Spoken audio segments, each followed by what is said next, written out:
The topic of the 5th module in the curriculum is coping skills. We'll be going over the planning, intervention, and termination portions of this module.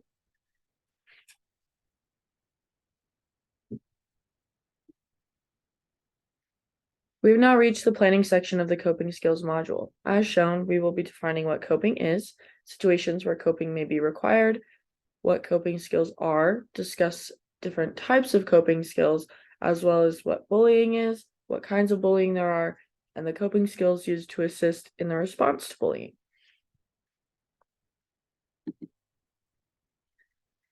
As we have outlined what is to be expected throughout this module, we will now move forward into the intervention stage. This section is roughly 40 minutes in length. This intervention stage, similar to other modules, will incorporate what was outlined previously. The definition of coping, situations where coping skills can be useful, different types of coping skills, and coping skills that can be specifically utilized in response to bullying. The information provided on each of these will give you the tools to teach the youth when to apply these skills within their own personal life. All information that is necessary for this stage is located within the attached PowerPoint presentation. Through viewing this PowerPoint, you will be presented with all of the critical information within the intervention stage regarding coping skills. As with the previous modules, before beginning the intervention stage, make sure that all required materials and worksheets are printed and available for you to share throughout your time teaching. For the coping skills module, you will need to print the heart activity worksheet as well as the journal activity worksheet.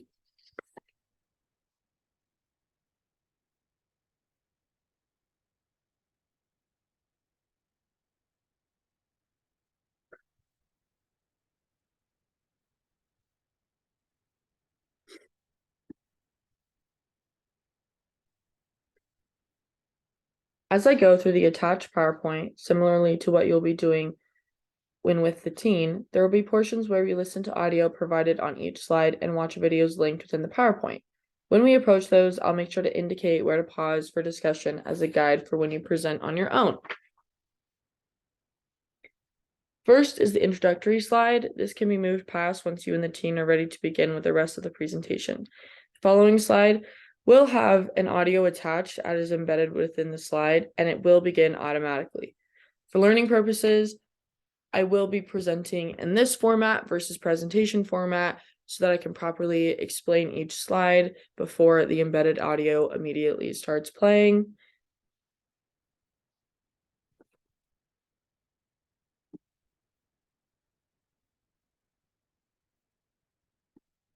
Coping describes any behavior that is designed to manage the stresses and overwhelming feelings that come with tough situations. Coping skills are important because they determine how you deal with difficult situations, such as the development of a new allergy or being bullied. How you cope with that situation will play a huge role in your health, both mentally and physically. Coping in a healthy manner can also aid in sustaining your relationships and preserving your positivity. As this slide just presents the definition of coping skills, you're more than welcome to use this time to discuss, or if no further questions are presented, you can simply move on to the next content slide.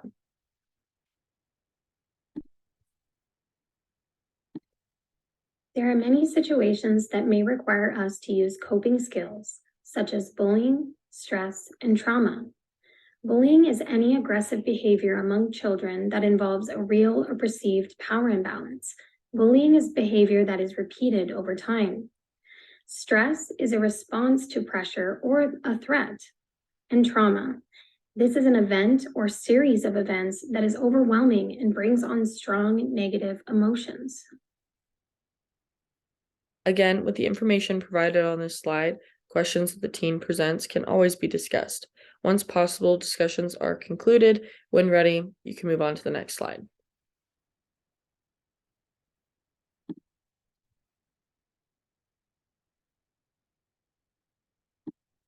There are a variety of coping skills that can be used, such as self-soothing, distraction, opposite action, emotional awareness, mindfulness, and having a crisis plan for when coping skills are just not enough. This slide presents 6 different kinds of coping situations.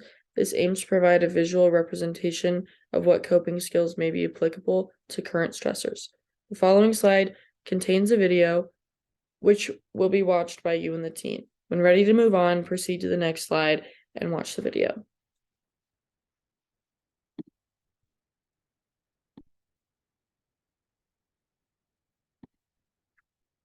We all have to deal with stress.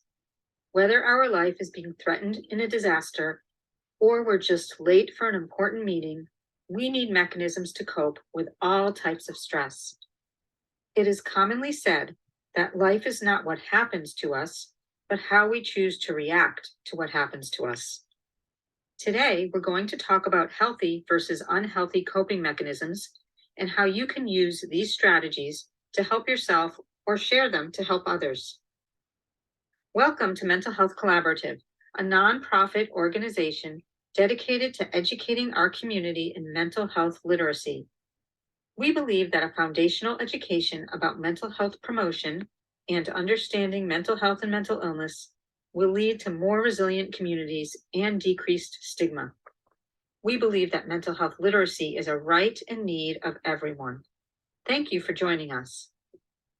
When we are faced with too much stress or are having difficulty dealing with stress, using healthy coping mechanisms can allow us to feel in control, calm, and ready to handle whatever is causing us stress.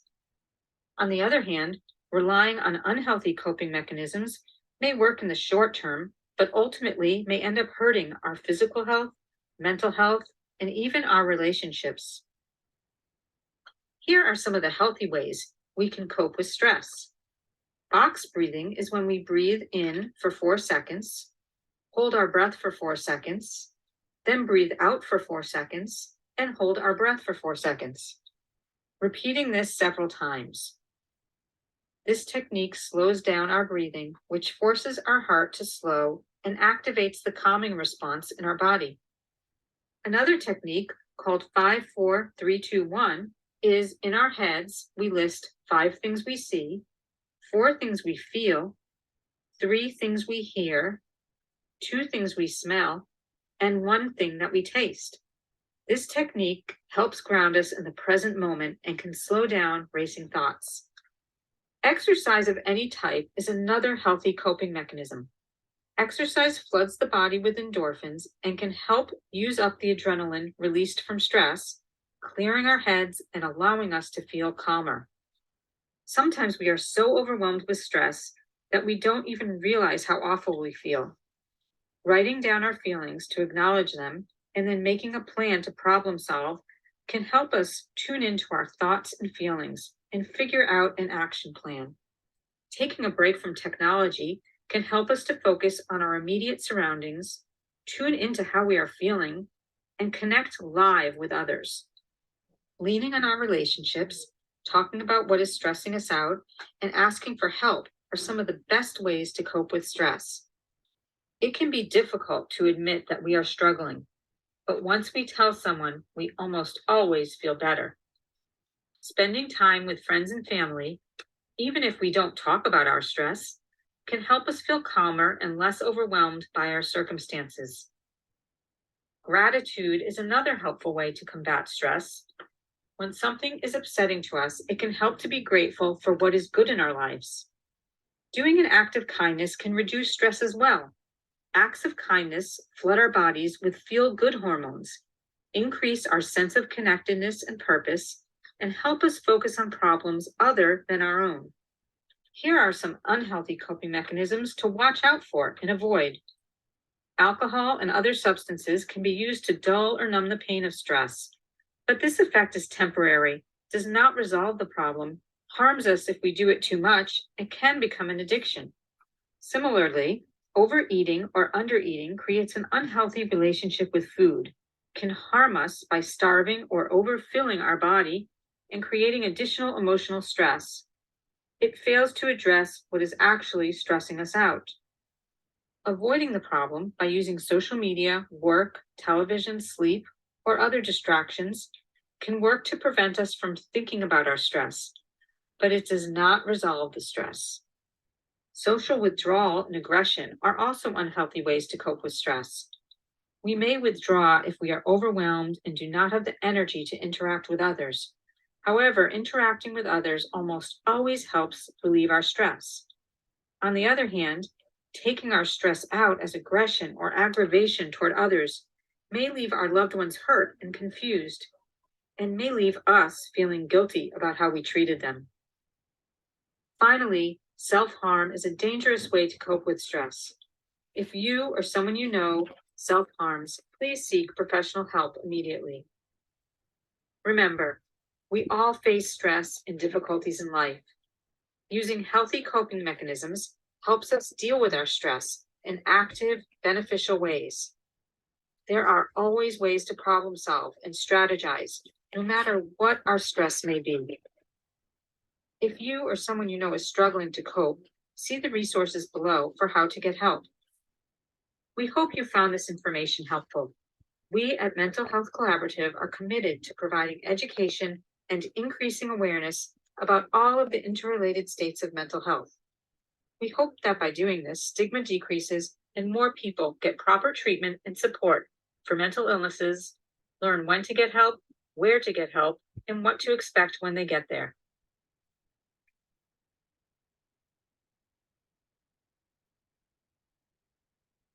Once the video has ended, if any questions arise, there is time to address them. Once discussion has finished, move on to the next audio slide.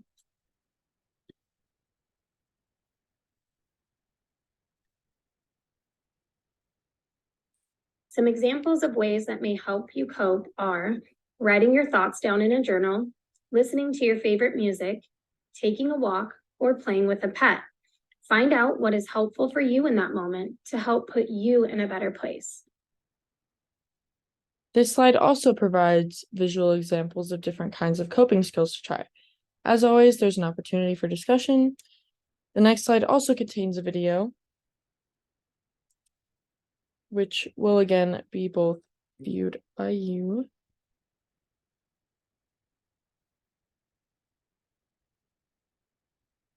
I got ahead of myself. The next slide contains a video.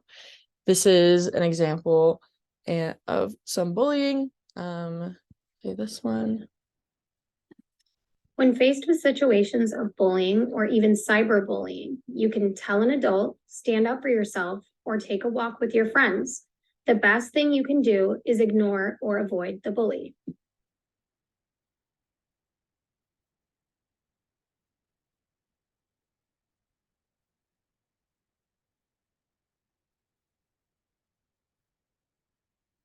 This slide is the one that contains the video. Feel free to watch this.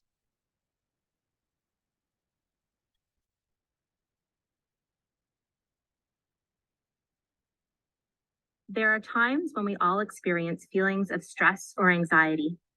In these moments, you can use your breath to help calm those feelings.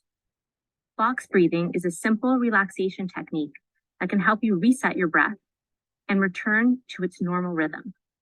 You can do it anywhere, anytime. Box breathing can help reduce stress and improve mood. It can also help with controlling and managing emotions. It's very easy to learn. Imagine breathing around a box.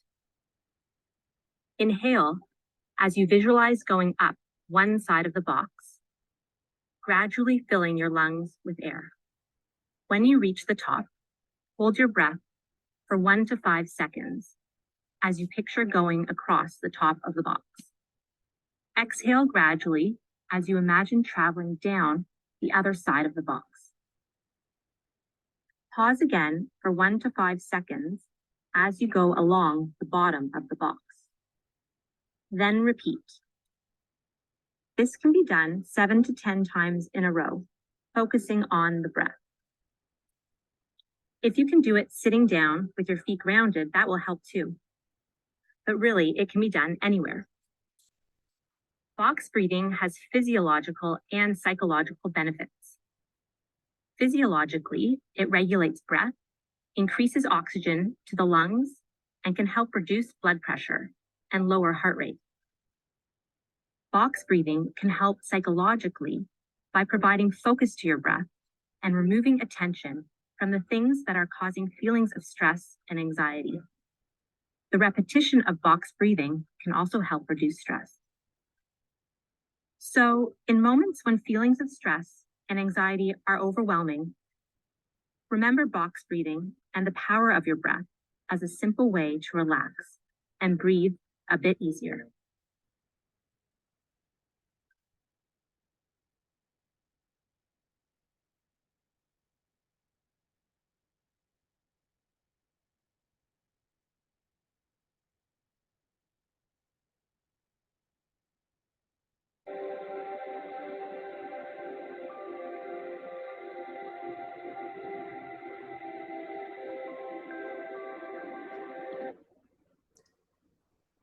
Now that this video is complete, if you want to go ahead and try box breathing relaxation technique, you are more than welcome. That concludes this presentation.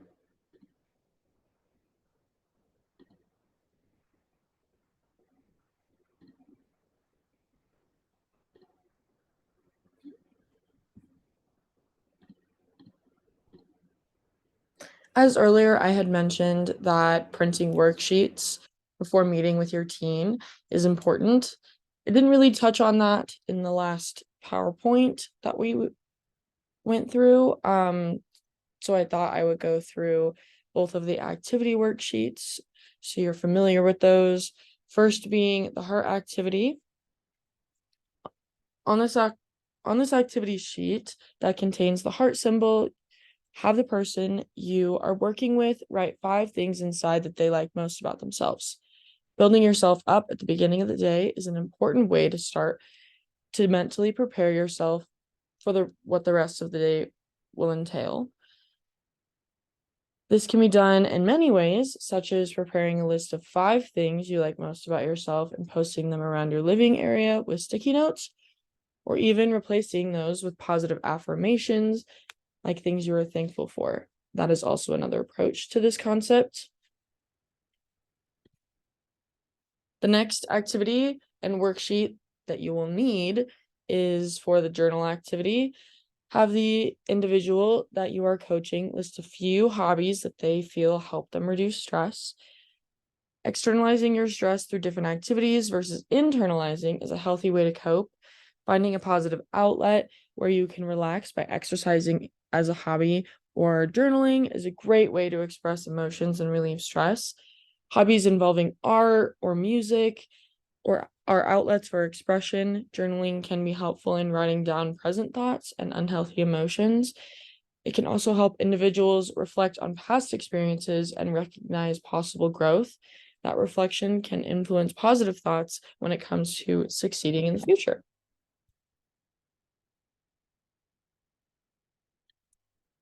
This brings us to the termination stage of the coping skills module. This is an opportunity to discuss any further thoughts or questions regarding the material that was just presented.